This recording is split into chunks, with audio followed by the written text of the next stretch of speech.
মানুষের কাছ থেকে মা জানতে চায় তোমরা আমার সন্তানকে কেমন দেখে এসেছ। মানুষেরা কয় তোমার সন্তান মস্ত বড় অফিসার, মস্ত বড় অফিসার, অফিসের বস, দেখতে তো ভালোই, নিজস্ব গাড়ি, নিজস্ব ফ্ল্যাট, কোনো কিছু তার অভাব নাই, কোনো কিছুর অভাব নাই। এই কথাগুলা মা মানুষের কাছ থেকে জানে, মানুষের কাছ থেকে শুনে। এইভাবে বছরকে বছর চলে যায়, সন্তান মাকে দেখে না, বাবাকে দেখতে আসে না। একদিন মা অধৈর্য হইয়া স্বামীকে জড়ায় ধরে কইতেছে, স্বামী গো, ও স্বামী তুমি একটু যাও না, আমার মানিকরে এক নজর দেখে আসো। বাবা কই এখনো তুমি মানিক মানিক করো, এখনো তুমি মানিক মানিক করো। মায় কান্দে আর কই, বা স্বামী গো, সন্তান মা বলতে পারে কিন্তু মা কোনোদিন সন্তান বলতে পারে না। ওর স্বামী তুমি একটু যাও, যায় একটু দেখে আসো। এই বইলা পাঠিয়ে দিছে স্বামীরে। বাবা আসতেছে শহরে, আইসা অফিসের সামনে গেটে দাঁড়ায় গেল। দারোয়ান আটকে দিল। দারোয়ান আটকে কই কার কাছে যাবেন? অমুকের কাছে যাব। দারোয়ানে কয় একটু দাঁড়ান, স্যারের পারমিশন লাগবে, পারমিশন ছাড়া স্যারের সাথে দেখা করা যায় না। এই বইলেই দারোয়ান চলে গেল। যাইয়া বলতেছে, স্যার একজন গরিব মানুষ, গ্রাম্য মানুষ, চেহারা দেখলেই বোঝা যায় বড় অভাবী, আসছে আপনার সাথে দেখা করার জন্য। আমি তো দেখা করতে দেই নাই, আমি তো গেইটে আটকায় রাখছি আপনার পারমিশনের অপেক্ষায়। স্যার আপনি বলেন পারমিশন দিমু কি না?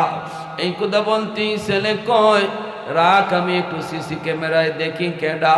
সিসি ক্যামেরা অন কইরা তাকায় দেখে গেইটের পাশে যেই বুড়া মানুষটা দাঁড়ায় আছে, কোমর বাঁকা হয়ে গেছে। সারা জীবন রিক্সা চালায় চালায় যার কোমরটা পর্যন্ত বাঁকা হয়ে গেছে, এই বাঁকা মানুষটা আর কেউ না, এই মানুষটাই হলো তার বাবা। এই কথা দেখার পরে, দৃশ্য দেখার পরেও তার কলিজা নরম হয় না। কারণ যেই মানুষ বেশি বেশি গুনাহ করে তার দিল শক্ত হয়ে যায়, সহজে তার চোখ দিয়ে পানি আসে না। পানি না আসাটা এটা বহুত বড় একটা দুঃসংবাদ, এটা বহুত বড় বদনসিব। যেই মানুষটার দিল নরম, সহজে তার চোখ দিয়ে পানি চলে আসবে। এই কথা বলতেই কয় ছেলে কয়, তুই যা নে 500 টাকা নে, যা কইবি স্যার বড় বিজি মানুষ, ব্যস্ত মানুষ, স্যারের সাথে দেখা করা যায় না, স্যারে আপনারে 500 টাকা দিছে, আপনাকে চলে যেতে বলছে, অন্য কোনো দিন আপনি আইসেন, আপনারে আরো বেশি টাকা দিবে। দারোয়ান জানে না এই চাচাই হলো তার স্যারের বাবা। দারোয়ান তো জানে না। দারোয়ান গেছে, যা কই চাচা নেন 500 টাকা, স্যারে আপনারে দিয়া দিছে। স্যার বড় ব্যস্ত মানুষ, স্যারে আপনার সাথে দেখা করার টাইম নাই। এই কথা বলতেই বাবা সাথে সাথে কয়, বাবা তোমার স্যার মনে হয় আমাকে চিনতে পারে নাই। বাবা আমি কোনো ভিক্ষুক না, ভিক্ষা নিতে আসি নাই রে, আমি কোনো সায়েল না, সওয়াল করতে আসি নাই, আমি আমার সন্তানের চেহারাটা এক নজর দেখতে আইছি। কিন্তু এরপরে এই কথা বলা মাত্রই দারোয়ান চিৎকার দিয়া মাটিতে বসে যায়। দারোয়ানে কয়, চাচা আপনি কইলেন কি? আপনি বুঝি আমার স্যারের আব্বা? বলে হ। দারোয়ান কান্দে চুকির পানি মুছে। আর দারোয়ানে কয়, আমার স্যার এটা কি করলো গো চাচা? আমার স্যার কেমন মানুষ, এত পাষাণ কেমনে হয়? আমার বাবা আমার মা গ্রামে থাকে, আমি মাত্র 20,000 টাকা বেতন পাই, 15,000 টাকা প্রতি মাসে আব্বা আম্মার জন্য পাঠাইয়া দিই, 5,000 টাকা নিজের জন্য রাখি। আর আমার স্যার 2 লাখ টাকা বেতন পায়। আপনি আইছেন গ্রাম থেকে স্যার এক নজর দেখতে, দেখাও দিল না, আপনারে 500 টাকা বুঝি ধরায় দিল। দারোয়ান চুকির পানি মুছে আর কয়, আল্লাহ আল্লাহ, এমন সন্তান তুমি কোনো বাপ মারে দিও না। এই দিকে বাবা কই, বাজান রে আমার ছেলে মনে হয় চিনে না। আমার ছেলে এমন কাম করবে না বাবা, একটু যা কও আমার, আমি তোমার তার আব্বা। দারোয়ান চুকির পানি মুছার কই চাচা গিয়া কোনো লাভ হবে না, কারণ আমার সিসি ক্যামেরায় আপনারে দেখছে এবং আপনারে চিনছে। এই কথা শোনা মাত্রই বাবা আল্লাহ কয়া ডাক দেয়া মাটিতে বসে গেছে, কই মালিক। মনের ভিতরে কত স্বপ্ন নিয়ে কত আশা নিয়ে তার মা বুক বেঁধে আসে, আমি গিয়ে জবাব দিব কি? আমার ছেলে আমার সাথে দেখা করলো না, আল্লাহ তবু তোমার কাছে বদ্ধ দেই না। আলিমুল আমার জবানে শুনছি তোমার নবীর হাদিস যদি বাপ মায় বদ্ধ দেয়, এই বদ্ধ বুঝি কবুল হয়ে যায়। 3 ব্যক্তির দোয়া বদ্ধ আল্লাহর দরবারে সরাসরি কবুল। সালাসাতুন দাওয়াতুম মুস্তাজাবাতুন লা শাক্কা ফীহ, দাওয়াতুল মাজলুম ওয়া দাওয়াতুল মুসাফির ওয়া দাওয়াতুল ওয়ালিদ আলা ওয়ালাদিহি।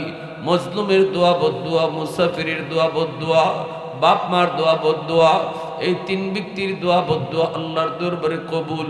এজন্য বাবাকে আল্লাহ আমি তোমার কাছে বদদুয়া দিলাম না গো মালিক, তবে দোয়া করি আমার সন্তানরে তুমি হেদায়েত দান করো আল্লাহ, সহি বুঝ তুমি দান করো। জোরে কোন সুবহানাল্লাহ। আমিও আপনাদের কি বলি বাবা, সন্তান যদি কোনো সময় আপনারে কষ্ট দিয়া বলায়, না বুঝে যদি কষ্ট দিয়া ফেলে, আল্লাহর কাছে বদ্ধ দিও না, কারণ বাপ মার বদ্ধ আর আল্লাহর আদালতের মাঝখানে কোনো পর্দা থাকে না। শব্দ কইব বাবা আল্লাহর আদালতে গিয়া ফাইল হিসেবে জমা হয়ে যাবে।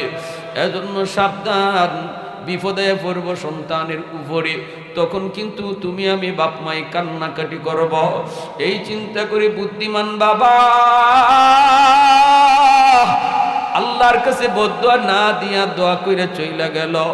এইদিকে গ্রামের মা তিনি তো তাকায় আছে, অপেক্ষায় আছে, স্বামী আসবে, আইসেই তো সন্তানের খবর দিবে। বড় বুকের ভিতরে বড় আশা নিয়ে মা দাঁড়ায় আছে, রাস্তার দিকে তাকায় রইছে। দূর থেকে দেখে স্বামী আসতেছে, মার মনের ভিতরে কত আনন্দ কত খুশি, আমার সন্তান আইছে না, কিন্তু আমার সন্তানের কাছ থেকে আমার স্বামী আসতেছে। আমার স্বামীর কাছে গেলেও আমার সন্তানের গ্রানটা আমি পাইব, আমার সন্তানের কাছ থেকে আমার স্বামী আইছে। এই বইলা মা দৌড়ায় গিয়া স্বামীকে জড়ে ধরে কইতেছে, স্বামী গো একটু কও আমার সন্তানের চেহারা তুমি কেমন দেখে আসছো? বাবা কথা কইতে পারে না, ঠোঁট কাঁপতেছে, মুখ কাঁপতেছে, চোখ দিয়া পানি পড়তেছে। মা আবার কয়, স্বামী গো কও না কেমন দেখে আসছো কও। বারবার পিরাপিরি করে বাবা কিছু কয় না। এইবার তখন বলতেছে, বিবি গো শোনো, এত পিরাপিরি কইরো না, তোমার ছেলে মস্ত বড় অফিসার, বাবার সাথে দেখা করার টাইম তার নাই। ঘটনাটা শুইনা মা দুঃখিনী, আবারও নিজেও মাটিতে বইসা কপালে হাত দিয়ে কইতেছে, আল্লাহ আমার সন্তানরে বিপদে ফালায়ও না, বুঝে না, আল্লাহ তুমি বুঝ দিও। সুবহানাল্লাহ। আর একটু জোরে কন্যা সুবহানাল্লাহ। এ যুবক, কার কলিজায় ব্যথা দিয়ে তুমি কারে হাসাইতেছো? কার চোখ দিয়ে পানি জড়াইয়া তুমি কারে হাসাইতেছো? একটু নিজেরে বোঝাও, একটু চিন্তা করো। বাপ মা যদি তোমার উপর খুশি থাকতো, আল্লাহ তোমার উপরে খুশি হয়ে যাইতো। রেদার রাব্বি ফি রেদাল ওয়ালিদাইন ওয়া সাকাতুর রাব্বি ফি সাকাতিল ওয়ালিদাইন। নবী কয়, যেই সন্তানের উপরে তার বাপ মা রাজি, আল্লাহ তার উপর রাজি।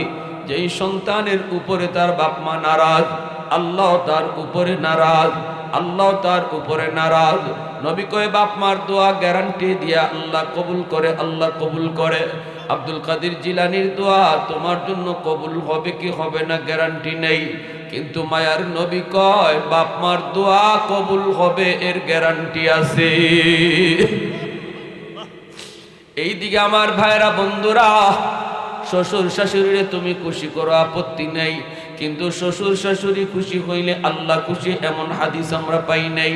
পীর সাহেবরে খুশি করে আপত্তি নাই, কিন্তু পীর সাহেব খুশি হলে আল্লাহ খুশি, হাদিস পাই নাই। মা বাবা খুশি হলে আল্লাহ খুশি, হাদিস পাওয়া যায়। এজন্য আমার ভাইরা, এইদিকে বাপ মা দুজন একজন আর একজনে দইরা, বাবার সাথে সাথে বিবিরে দইরা এরকম কুলি করে লইয়া গ্রাম বাড়িতে চলে আসলো। বাঙ্গা করে ঢুকে বাঙ্গা খাটের ভিতরে মা এসে পুইরা গেল। এই যে মা অসুস্থ হলো, এটাই তো এমন অসুস্থ মরজে মৌতে পুইরা গেল মা। এমন আঘাত, এমন চোট পাইছে দিলের ভিতরে। এই দিকে দিন যায় রাত যায়, দিন যায় রাত যায়, কিন্তু মা বাবা একজনও বদদোয়া দেয় নাই, বরং দোয়া করছে। এই দোয়াটা আবার আল্লাহর দরবারে কবুল হয়ে গেছে।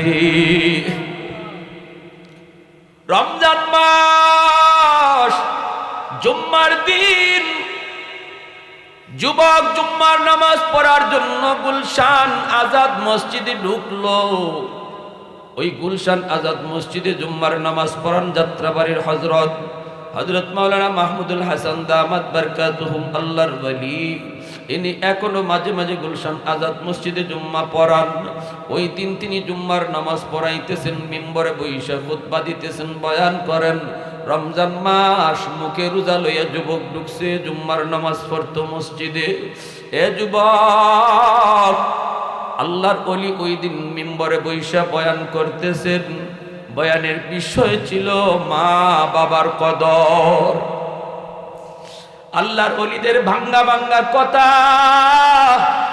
আল্লাহর ওলিদের ভাঙ্গা ভাঙ্গা কথার ভিতরে অনেক নূর থাকে, অনেক নূর।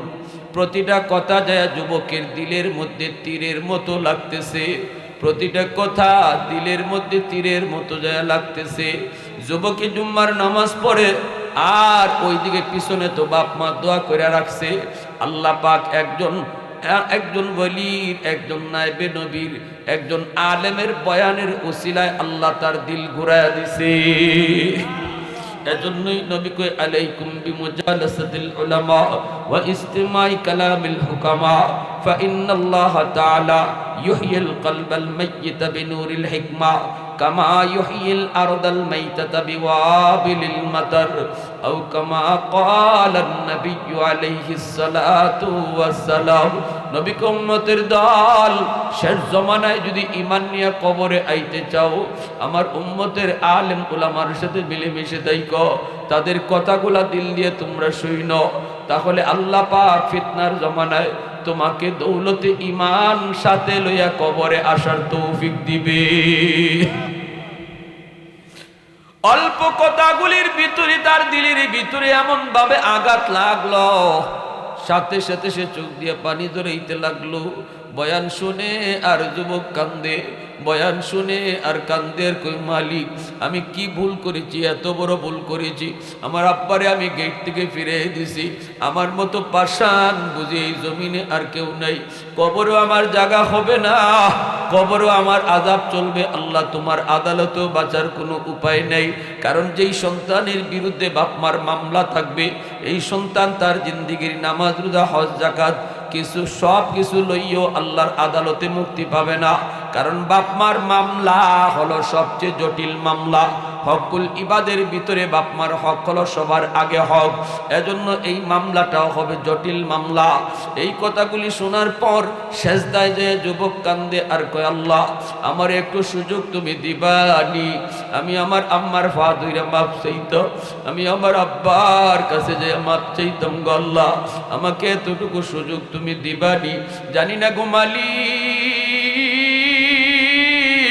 আমার মা আমার বাবা দুনিয়াতে আসেনি না নাই, আমি কি কুমিল্লা যাওয়ার সুযোগ পাইবনি, নাকি আমারও রাস্তায় মরণ হয়ে যাইব? ও মালিক, বাপ মার দোয়া না থাকলে তো অ্যাক্সিডেন্টে সন্তানের মরণ হয়, বাপ মার দোয়া না থাকলে তো টাটা ফুইরা মরণ হয়, বাপ মার দোয়ার সাথে না থাকলে তো বিপদ না আইলেও বিপদ আইয়ে উফরে পড়ে। এই কথাগুলি বই না যুবক সেজদায় যায় চোখের পানি ধরায় কান্নাকাটি কইরা নামাজটা কোনো রকম শেষ কইরা দৌড় দিছে বাজারের দিকে, চোখের পানি মুছে আর বাজারে যায়, যায়া বাবার জন্য লুঙ্গি কিনে, মার জন্য শাড়ি কিনে আর বিভিন্ন রকমের ইফতারি লয়। তখনও চোখ দিয়া পানি দর দর করে পড়তেছে, আর বাসায় যায় না, বড় লোকের মেয়ের কাছে আর যায় না, সোজা বাড়ির দিকে রওনা দিয়া দিছে। তখন কুমিল্লা যাইতে 2টা ফেরি পার হওয়া লাগতো, 2 ফেরি পার হইতে হইতে তার সময় লাগে গেল বেশি। কুমিল্লা শহরে পৌঁছতে পৌঁছতে দেখা গেল তারাবির নামাজ শেষ, মানুষেরা যার যার মতো করে ঘুমায় পড়তেছে, কারণ কিছুক্ষণ পরেই আবার সেহরির টাইম, এই সেহরির টাইম, এজন্য সবাই ঘুমায় পড়বে। যুবক কুমিল্লা ডুইকা গ্রামে যাইবে কেমন করে, রিক্সার প্রয়োজন, কিন্তু কোনো রিক্সা তো পায় না, চারিদিকে খুঁজে রিক্সা পায় না। মানুষেরা কয় বাবা এত রাতে তুমি রিক্সা পাইবা না, কিভাবে কাঁদতেছো কেন, কেউ কি মারা গেছে? যুবক কয় আরো বড় কিছু জানি হয়ে গেছে, জানি না, আমারে তোমরা কও কোথায় আমি রিক্সা পাইমু? মানুষেরা কয় এত রাতে রিক্সা পাইবা না, সবাই ঘুমায় পড়ছে, কিছুক্ষণ পরেছে টাইম। যুবক তবুও কান্দে, তবুও কান্দে, তবুও কান্দে। এমনি একজন মানুষে কই বাবা রে একটা রিক্সা তুমি পাইতে পারো? মনে হয় ওই লোকটা তোমারে রিক্সা নিয়ে যাবে, কারণ আমি দেখেছি সে রাতের বেলাও মাঝে মাঝে রিক্সা পায়, মাঝে মাঝে সে টিপ দেয়, মাঝে মাঝে প্যাসেঞ্জার টানে, কারণ তার টাকার বড় প্রয়োজন, টাকার বড় প্রয়োজন। গ্রামের বাড়িতে তার বিছানা, তার বিবি আমি জানি অসুস্থ হয়ে পড়া, প্রতিদিন ওষুধ নিয়ে যাইতে হয়, তার বাচ্চা কাচ্চা সন্তান বলতে কেউ নেই। বাবা ওই মানুষটারে তুমি পাইতে পারো? যুবক এই কথা শুই না কয় কোথায় গেলে পাবো, কোথায় গেলে ওনারে পাবো? কয় উনি তো কোনো গ্যারেজে রিক্সা রাখে না, গ্যারেজ ভাড়া দিতে পারবে না, সামনে একটা বড় দোকান, দোকানের বারান্দায় রিক্সাটারে রাইখা বসে বসে সারা রাত কাটায় দেয়, কোনো প্যাসেঞ্জার নি পাওয়া যায়, সারা রাত কাটায় দেয় বসে বসে। প্রচন্ড শীত, প্রচন্ড শীত, এই শীতের মধ্যেই এই বুড়া মানুষটা কাটায় দেয়, তুমি যা দেখো পাইবানি। যুবক রওনা দিছে গো ওই বুড়া মানুষটার খুঁজে যে রিক্সা ভাই, কিন্তু যুবক জানে না এই বুড়া রিক্সাওয়ালাই হলো তার বাবা। দূর থেকে তাকায় দেখে বারান্দায় রিক্সাটা দাঁড়ানো,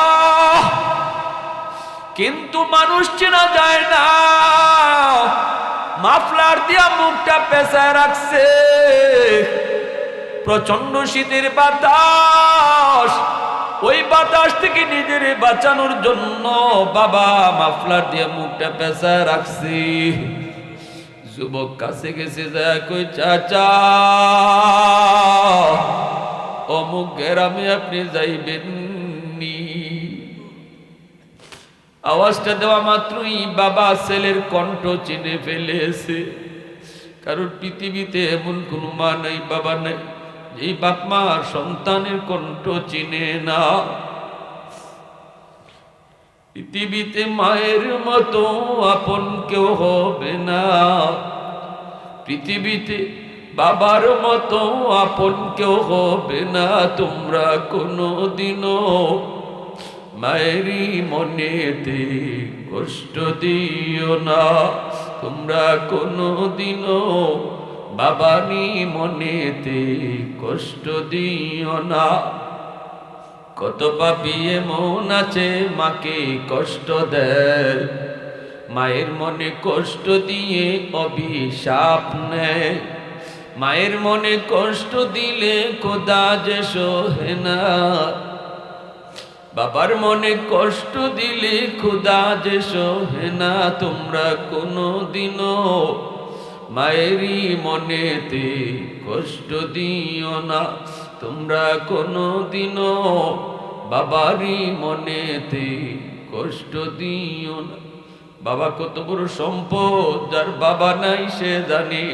ছোট ছোট ছোট বাচ্চাগুলি রাইখা যেই বাবা মারা যায়, এই বাচ্চাগুলি জানে বাবা কত বড় সম্পদ। 10 মাস 10 দিন গর্ভে রেখে মা জননী তোমায় আমায় করছে লালন এই ধরনী। সে কথা কি বন্ধু তোমার মনেতে পড়ে না? সে কথা কি বন্ধু তোমার মনেতে পড়ে না? তোমরা কোনোদিনও মায়েরই মনেতে কষ্ট দিও না, তোমরা কোনোদিনও বাবারই মনেতে কষ্ট দিও না। বাবা যখন চিনে ফেলেছে সন্তানের কণ্ঠ, তখনই বাবা মাথাটা নিচের দিকেই রাখছে, মাথা তোলে না, পরিচয় দেয় না। বাবা তখন কয় হ বাবা যাব যাব। ছেলে তখন কান্দের, কই ভাড়া কত দেওয়া লাগবে? তখন বাবা মাথা নিচের দিকে রেখে কাঁদতেছে, আর মনে পড়ে গেছে তার শিশুকালের কথা। বাবার জীবনে কতদিন রিক্সায় তুলছি বাবা, কোনোদিন ভাড়া নেই নাই, আজকে তুমি বাবারে ভাড়া দিতে চাও। বাবা মাথাটা নিচের দিকে দিয়েই কয় বাবা জীবনে কত মানুষের কাছ থেকে ভাড়া নিলাম, কতজনের কাছ থেকে ভাড়া নেইও নাই, আজকে আমি তোমার কাছ থেকে কোনো ভাড়া নিব না। ছেলে আওয়াজ দেয়া কই না, আমি আপনাকে ভাড়া ডাবল দিব, ডাবল, তবু আমাকে তাড়াতাড়ি গ্রামে পৌঁছায় দেন। এই কথা বইলা বাবা কই ঠিক আছে উঠো, ভাড়া লাগবে না। এই বইলা ছেলের রিক্সায় বসাইয়া, রিক্সাওয়ালা বাবা কোমর বাঁকা হয়ে গেছে, রিক্সায় টানতেছে আর কাঁদতেছে। শিশুকালের কথাগুলি মনে করে বাবাই কান্দে, আর টের পাইছে ছেলেও রিক্সায় বইয়া বইয়া কান্দে। এইবার বাবা চিন্তায় পড়লো, আমার ছেলে কান্দে কেন? জিগায় ফেলছে, বাজান রে তুমি গ্রামে যাইবা কেন যাইবা? কয় আমার আব্বা আম্মা থাকে। কও কি? তোমারে তো এই গ্রামে কোনোদিন দেখি নাই। বলে না, আমি বহুত বড় অপরাধী, আমি আমার আব্বার সাথে বেয়াদবি করছি, আমার মার কলিজায় আঘাত দিছি, আমি বুঝি নাই, আমি মাপ চাইতে যাইতেছি। এই কথা বলতেই বাবাই বুঝে ফেলছে আমার সন্তান রে আল্লাহ বুঝ দিয়া ফেলছে। রিক্সাটা থামাইয়া মাফলারটা সরায় আর কয়ে বাবা দেখো তো বুড়া মানুষটারে তুমি চিনোনি। রিক্সা মাফলারটা সরানি মাত্রই ছেলে লাফ দিয়ে এসে বাবার পা জড়ায়া ধইরা কান্না শুরু করছে, আব্বা আমি আপনারে চিনি নাই, চিনি নাই, আমারে মাফ করো, মাফ করো। সাথে সাথে বাবার চোখ দিয়া পানি ঝরে, ছেলেও কান্দে বাবাও কান্দে। এইবার কই বাবা চল তোর মার কাছে চল, মা বিছানায় পড়া। দৌড়ায় বাড়ির কাছে গিয়ে যখন আম্মা কয়ে ডাক দিছে, অসুস্থ মার সাথে সাথে সুস্থ হইয়া বইসা গেছে। ভাইরা বলে 4 নম্বরে নবী বলেন সিলাতুর রাহমিল্লাতি লা তুসালু ইল্লা বিহিমা। নবী কয় বাবা আজকে দুনিয়াতে নাই, কিন্তু বাবার রক্তের মানুষ আছে, এই রক্তের মানুষগুলার খবর তুমি লইও। চাচা আছে, চাচার ফোন দিও, চাচার খবর নিও। যখনই চাচারে ফোন দিয়ে কইবা চাচা তুমি কেমন আছো, বাবার রক্তের মানুষে ফোন দেওয়া মাত্রই নবী কয় যেন তুমি কবরেই বাবারে ফোন লাগাইছো। মা দুনিয়ায় নাই, কিন্তু মা রক্তের মানুষ আছে, মামা খালা, তাদের খবর নিও, তাদের সুখে দুঃখে তাদের পাশে দাঁড়ায়ও, তাহলে মার কবরে আল্লাহ তোমার খেদমত পৌঁছায় দিবে। 5 নম্বরে নবী বলেন ইকরামু সাদিকিহিমা মিন বাদিহিমা। আল্লাহর নবী কই 5 নম্বর হলো বাবা দুনিয়াতে নাই, বাবা দুনিয়াতে নাই, কিন্তু বাবার বন্ধু বান্ধব আছে, বাবার বয়সের মানুষ আছে, এদেরকে পাইলে পরে বাবার মতো তুমি শ্রদ্ধা কইর। ডাক দিয়ে কইও চাচা কত রাত কত দিন আব্বার সাথে আপনারে দেখছি, আজকে আব্বা নাই, আপনিও আমাদের বাড়িতে যান না, চাচা 1 কাপ চা খায়া যান। চাচা একটু নাস্তা করে যান।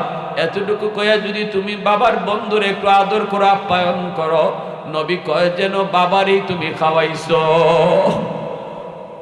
মা দুনিয়ায় নাই, কিন্তু মার বান্ধবী আছে। ওই মার বান্ধবীদেরকে তুমি যদি মার মতো শ্রদ্ধা করো, মার মতো সেবা করো, যেন কবরে মারি তুমি সেবা করছো। এজন্যই আল্লাহর নবী, রহমতের নবী আম্মাজান আয়েশা সিদ্দিকা রাদিয়াল্লাহু তাআলা আনহাকে বলেন, আয়েশা, এত বড় বড় রুটি আমার সামনে দেখলে আমার চোখ দিয়ে পানি ঝরে। আম্মাজান কয়, নবী গো কেন? কয়, আমার খাদিজার কথা মনে পড়ে যায়। আমার খাদিজার সামনে কোনোদিন আমি নবী এত বড় রুটি হাজির করে দিতে পারি নাই। ও আয়েশা, এই রুটি আমি একা খাইতে পারবো না, আমার খাদিজারও দেওয়া লাগবে। আম্মাজান কয়, নবী গো, আম্মা খাদিজা তো কবরে শুয়ে আছে, আপনি দিবেন কি কইরা? নবী কয়, আমার খাদিজার একজন বান্ধবী আছে নাফিসা, সে এখনো জীবিত আছে। আমার খাদিজার বান্ধবী নাফিসারে একটা রুটি দিয়ে আসো, তাহলে আমার খাদিজারে দেওয়া হয়ে যায়। এজন্য আমার ভাইরা, পাঁচটা আমলের কথা আমি হাদিস থেকে শুনাইলাম। আজকে আপনি মুর্তেগানদের রুহের মাগফিরাত কামনায় আপনারা মাহফিল দিছেন। আমাদের জন্য এই পাঁচটা কাম করণীয়। 1 নম্বর, বেশি বেশি তাদের জন্য দোয়া। 2 নম্বর, তাদের নামে দান সদকা করা। 3 নম্বর, তাদের কোনো পাওনা দাওনা থাকলে সেটা পরিশোধ করা। 4 নম্বর, তাদের রক্তের মানুষের খোঁজ খবর রাখা। 5 নম্বর, তাদের বন্ধু বান্ধব সমবয়সের মানুষকে শ্রদ্ধা করা। এজন্য যুবক, বাবার বয়সের মানুষ দেখলে কোনোদিন বেয়াদবি কইরো না। বাবার বয়সের মুরব্বীদের সাথে বেয়াদবি করলে বাবায় কবরে কষ্ট পায়, আর মুরব্বীদেরকে শ্রদ্ধা করলে বাবায় কবরে শান্তি পায়। এজন্য আমার ভাইরা, বলতেছিলাম আল্লাহর নবী এত বড় দামি একটা ওয়াজ করছেন, শ্রোতা নবীর সামনে একজন।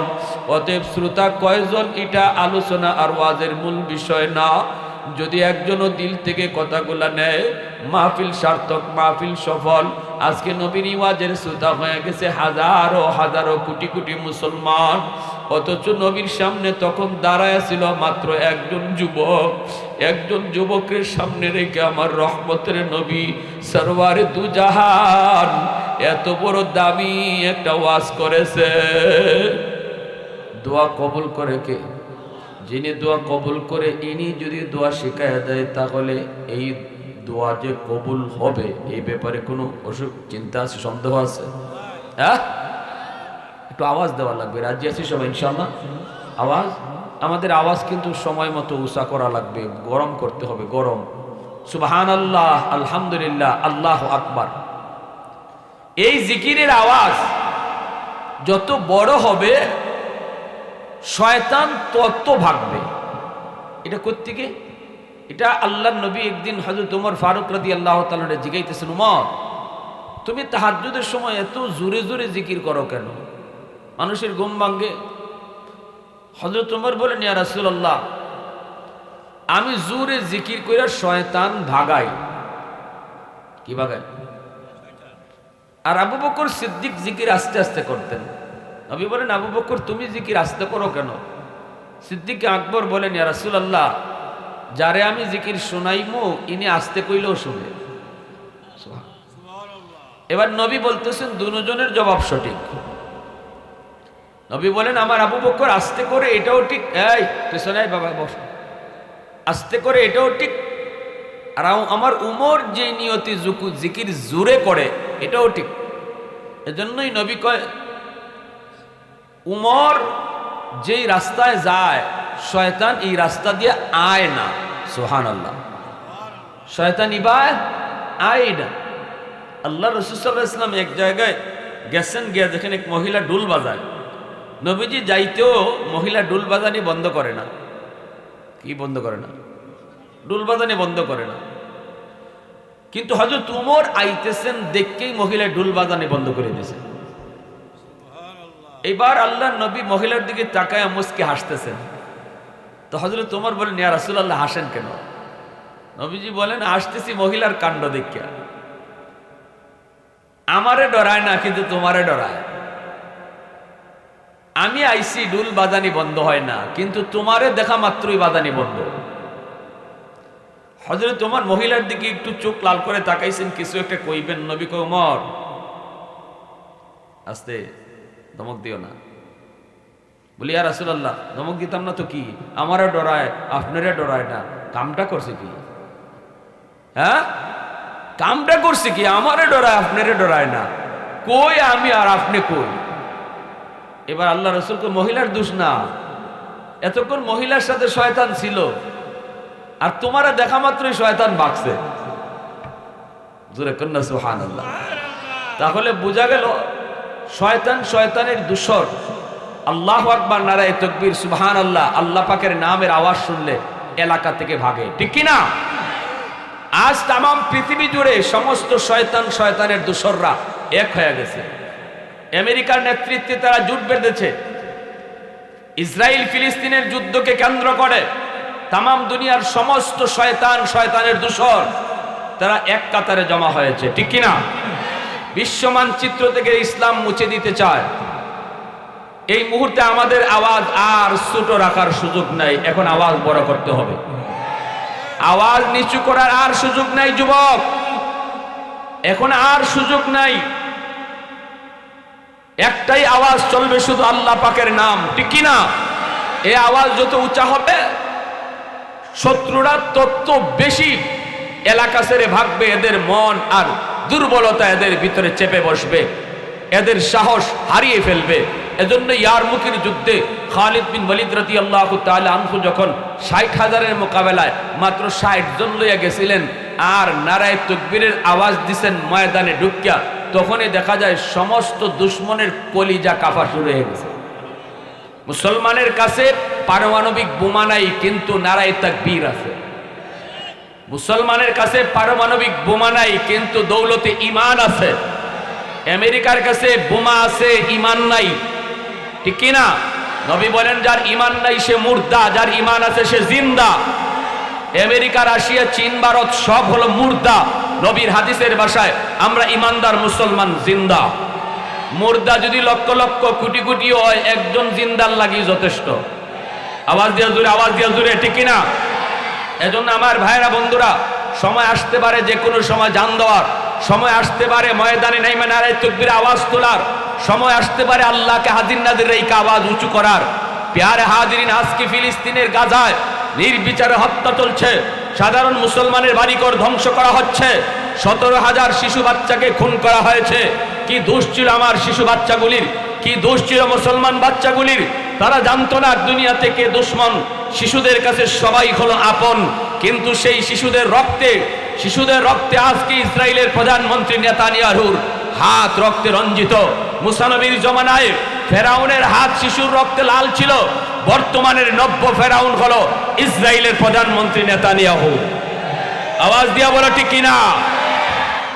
প্যারে হাজিরিন, এজন্য আমি আপনাদেরকে বলবো, যদি যদি যদি সময় আসে আর সুযোগ তৈরি হয় আল্লাহ রাস্তায় জান দিতে, জানি না কোন দিন কোন টাইমে সুযোগ আসবে, তবে খুব কাছাকাছি মনে হইতেছে, ঠিক কিনা?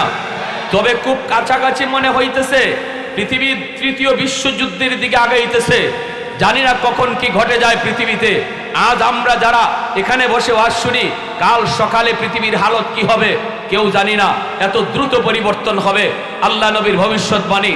অতএব আমি শুধু আপনাদের কাছ থেকে একটা স্বীকৃতি চাই, যদি এমন কোনো মুহূর্ত, এমন কোনো সময় আমাদের সামনে তৈরি হয় যে আল্লাহকে সাথে নিয়ে আমরা যুদ্ধে মাঠে নামবো আর জীবন দিব আল্লাহর জন্য, হাসতে হাসতে কোন কোন নৌজওয়ান তৈয়ার, হাত উঠে আল্লাহকে দেখাও।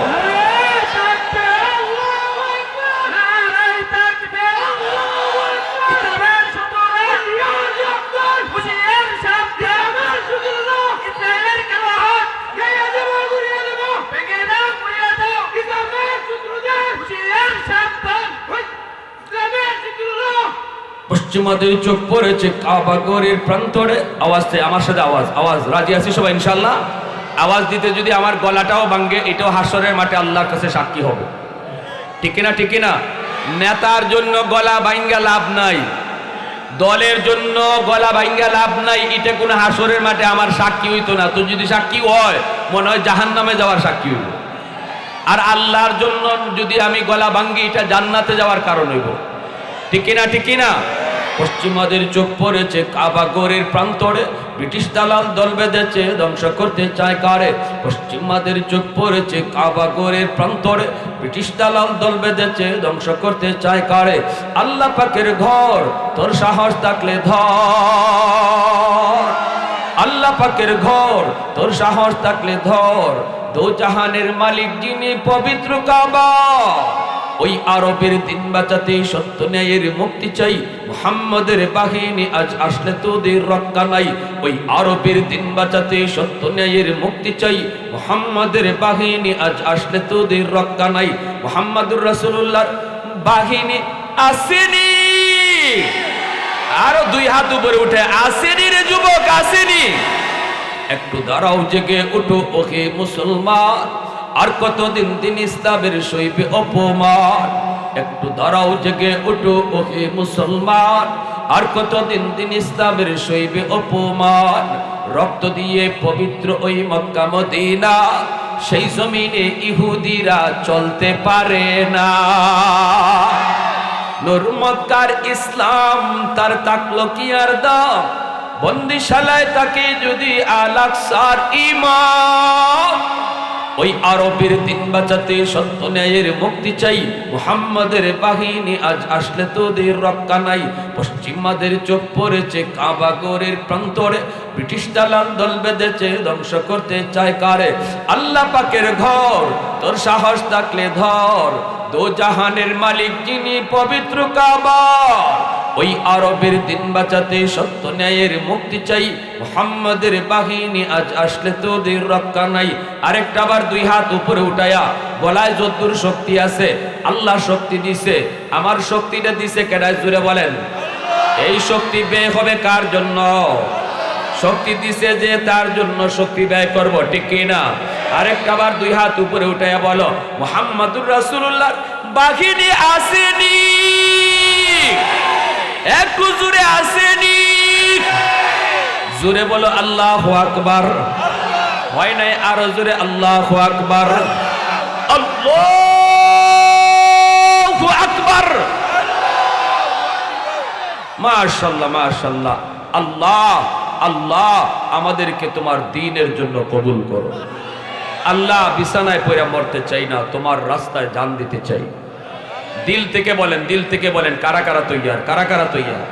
আল্লাহ তুমি কবুল করো, আমিন আমিন আমিন। প্যার আরে হাসিনি, আজকে ফিলিস্তিনে গাজায় আমাদের মুসলমান ভাইয়েরা অল্প সৈন্য লইয়া, অল্প কিছু অস্ত্র লইয়া বিশ্বের পরাশক্তির সাথে যুদ্ধে নেমেছে। আলহামদুলিল্লাহ, এরপরেও আল্লাহর সাহায্য তাদের সাথে নামছে, আলামত পাওয়া যায়, ঠিক না? 3 থেকে 4 লক্ষ ইহুদি সৈন্য মাত্র 30,000 মুজাহিদদের কাছে মাইর খাইয়া, জুতা মোজা ফালাইয়া ভাগতেছে, ঠিক না? ইসরায়েলি ইহুদি সৈন্যরা কয়, আমারে কোন দিক থেকে মারে, আবার কোন দিকে যায় কিছু দেখি না। কয় হামাস আমাগরে কোন দিক দিয়ে মারে, আবার কোন দিকে যায় কিছু তো টের পাই না। 60 জন সৈন্য এক জায়গায় বইয়ে রয়েছে, ইহুদি ইসরায়েলের সৈন্য, আর একজন মুজাহিদ বোমা হাতে লইয়া এদিক 60 জনের মাঝখানে গিয়ে ঢুকছে, লাইট দিয়া দুনিয়ারে দেখায়া, এই যে আমি যাইতেছি যাইতেছি, আমেরিকা দেখতেছে, ফ্রান্স দেখতেছে, ব্রিটেন দেখতেছে, জার্মান দেখতেছে, কিন্তু যাদেরকে মারার জন্য যায় ওরা দেখে না, এমনকি এদের মাঝখানে বোমা রাখছে তাও দেখে না। আল্লাহু আকবার। নিরাপদ দূরত্বে ফিরে আসছে, আইসে সুইচে টিপ দিছে, যেই মাত্র সুইচে টিপ দিছে বোমা ফাটছে। 60 জন ইহুদি সৈন্য মুহূর্তের ভিতরে তাবু সহ বাতাসে উড়ে গেছে। আল্লাহু আকবার। ওয়ালা তাহিনু ওয়ালা তাহজানু ওয়া আনতুমুল আ'লাউনা ইন কুনতুম মুমিনিন। আল্লাহ বলে, কেন টেনশন তোমার, শুধু একটা কাম করো, বিজয় তোমারই হবে, শুধু আমারে লইয়া যুদ্ধ কর। আমেরিকারে ডাককে লাভ নাই, রাশিয়ারে ডাককে লাভ নাই, চীনরে ডাককে লাভ নাই, ওই দাদা আর চাচারে ডাককে লাভ নাই। দাদা বাবু তোমার বন্ধু না, বন্ধু আমি আল্লাহ। আল্লাহু ওয়ালিয়্যুল্লাযীনা আমানু, আমি আল্লাহ ঘোষণা দিছি আমি তোমাদের বন্ধু। আমারে লইয়া যুদ্ধ কর, আমারে সাথে নিয়ে যুদ্ধ কর। আল্লাহর সাথে নিয়ে যুদ্ধ করলে কি হয়? ওয়ামা রামাইতা ইয রামাইতা ওয়ালাকিন্নাল্লাহ রামা। আল্লাহ কয়, আমারে নিয়ে যুদ্ধ করলে তুই খালি দাঁড়ায় থাকবে, পিঠাটা তো দিব আমি আল্লাহ। পিঠা দিব কেডা? আল্লাহ। ভুলটা আমাদের এক জায়গায়, আমরা আল্লাহ আমার সাথে আসেনি না নাই এই চিন্তা না কইরা আরে রাখেন আমি আপনি তো বুঝি, কিন্তু মুরলরা বুঝে না, নেতারা বুঝে না। নেতারা কয় আরে আমেরিকার লগে আসেনি, তাড়াতাড়ি দেখো নাইলে তো আমার শেষ করে লাইলো। রাশিয়ারে বাসে রাখো, ভারতরে বাসে রাখো, চীনরে বাসে রাখো। আল্লাহ নারাজ হয়ে গেছে। আল্লাহ কয় হারামি তুই কস কি, হারামি তুই কস কি, তুই কইবে আল্লাহ আমার সাথে আসেনি। দেখো ঠিক কি না? এই সবগুলি মুসলিম রাষ্ট্রের নেতাগুলা, মোরলগুলা, তারা এই ভুলের ভিতরে রয়েছে। তাম দুনিয়ার মুসলমান 200 কোটি হওয়া সত্ত্বেও মাত্র কয়েক লাখ ইহুদির হাতে মাইর খাইতেছি আমরা। কারণ শুধু একটাই, কারের সাথে লইয়া যুদ্ধ করতে হইব এটা আমরা জানি না। ভুইলা গেছি, জানি ঠিকই ভুইলা গেছি। এজন্য বলি এখনো সময় আছে, তাড়াতাড়ি চিন্তা বদলাও, তাড়াতাড়ি চিন্তা বদলাও। কারের সাথে রাখতে হবে এটা আগে বুঝো মুসলমান, আগে বুঝো কারের সাথে রাখতে হবে, এটা বুঝা তারপরে সামনে আগাও। আল্লাহ বলে বিজয় তোমারই হবে। জোরে বল সুবহানাল্লাহ, আরো জোরে সুবহানাল্লাহ। আমার ভাইয়েরা, বন্ধুরা, যুবক, এজন্যই আল্লাহর নবী বলেন একজন শ্রোতা নবীর সামনে হাজির হয়েছে। আল্লাহর নবী হলেন বক্তা, শ্রোতা হলো মাত্র কয়জন? জোরে বলেন কয়জন? মাত্র একজন। বনু তামিম গোত্রের একজন যুবক, দ্বীনের নবী, মায়ার নবী বলেন যুবক, 5টা আমল যদি তুমি করো তাহলে তোমার বাপ মা কবরে শুয়ে শুয়ে তোমার খেদমত পাইতে থাকবে। 1 নম্বর হলো তুমি বেশি বেশি করে তাদের জন্য দোয়া করো, নামাজেও দোয়া করো, নামাজের বাহিরেও দোয়া করো। অফিসে বসা আছে, মার কথা ইয়াদ করেছ, সাথে সাথে ওই দোয়াটা করো, রব্বির হামহুমা কামা রাব্বায়ানি সগীরা। আল্লাহ তুমি আমার আব্বা আম্মারে এইভাবে রহম করো যেইভাবে আমার মা আমার বাবা শিশুকালে আমাকে মায়া করছেন। সুবহানাল্লাহ। কেমন দোয়াটা আল্লাহ শিখিয়ে দিলেন, কেমন দোয়া আল্লাহ শিখিয়ে দিলেন। আল্লাহ কয় বান্দা, তোমরা যারা মার জন্য বাবার জন্য আমি আল্লাহর কাছে দোয়া করতে চাও, নিজে নিজে দোয়া করার প্রয়োজন নাই। মন করে দূরের সংসার আর থাকবে না। এইভাবেই কত বুক ভরা আশা নিয়ে মা বাবা হাসি মুখে কষ্টগুলা বরণ করে নিয়েছে। এইদিকে ছেলে প্রাইমারি শেষ করলো, হাই স্কুলে ভর্তি হলো, তারপরে কলেজে গেল, কলেজের লেখাপড়া শেষ করলো, ঢাকা ইউনিভার্সিটিতে ভর্তি হলো। কত স্বপ্ন মার, কত আশা বাবার, মানুষের মাঝে কত মুখ ফুটায় কথা কয়। এইদিকে শহরে যাইয়া এই ছেলে ঢাকা ইউনিভার্সিটিতে লেখাপড়া করে, সুন্দরী একজন ধনীর মেয়ের সাথে তার পরিচয় হয়ে যায়। এক পর্যায়ে মেয়েটার সাথে সে বিবাহ বন্ধনে আবদ্ধ হয়। ধনী পরিবারের মেয়ে, ঢাকা গুলশানে বাসা নেয়। আজাদ মসজিদ, গুলশানের আজাদ মসজিদের পাশেই সে বাসা নিয়ে বউ নিয়ে থাকে। ভাইয়েরা, বন্ধুরা, যুবক একটু শোনো, দিলটা একটু নরম করে কথাগুলো শোনো। এ যুবক, আজকে এই কবরে হয়তো তোমার দাদা, তোমার দাদি, হয়তো বা তোমার পুরো কলিজার টুকরা মানুষ কবরে শুয়ে আছে রে। শোনো, আমি আপনি তার জন্য কি করব?